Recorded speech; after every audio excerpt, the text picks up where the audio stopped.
Homeland Security has a new policy that lawmakers say requires them to get a privacy waiver signed by a suspected terrorist before they can get any information about them or certain cases. Now, House Republicans on the Homeland Security Committee want answers about this policy, writing a letter to DHS Secretary Mayorkas stating, quote, "It is unconscionable that DHS would implement or maintain any policy or practice to directly or indirectly inhibit Congress's ability to conduct timely, highly relevant oversight that may require legislative action." Joining us now, New York Congressman John Katko, ranking Republican on the Homeland Security Committee. And I know, sir, you are taking serious issue with this. Why?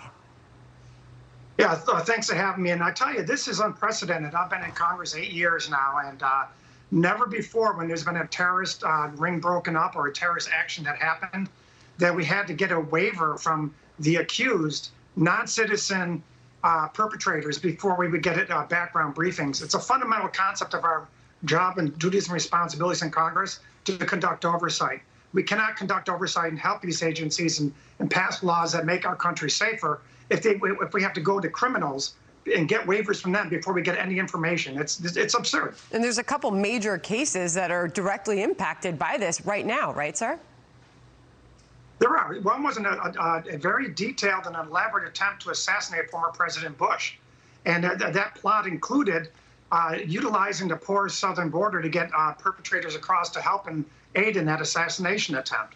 Another one was 2 illegal aliens in the United States who were disrupted before they were going to conduct a mass shooting at a 4th of July fireworks in Virginia.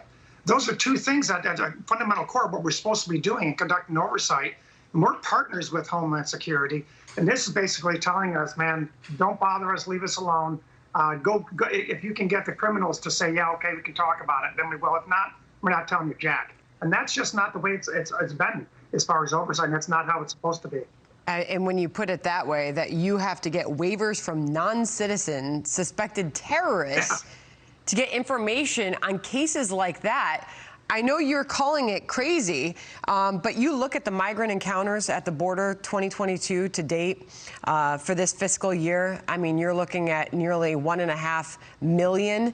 And then as far as the non-citizens on the terror watch list encountered at the southern border so far this year, 2022 to date, this could be a serious problem for getting information. How does this put Americans at risk? Well, it puts America at risk because when we don't have information is the lifeblood of how we keep this country safe. And if we are not getting critical information about terrorist activities within the United States because the Homeland Security Committee or Homeland Security Agency is shutting us down and basically keeping us at arm's length, then we're no longer a partner with them, and we're no longer able to do everything we can to keep this country safe. It clearly puts us on a less safe footing.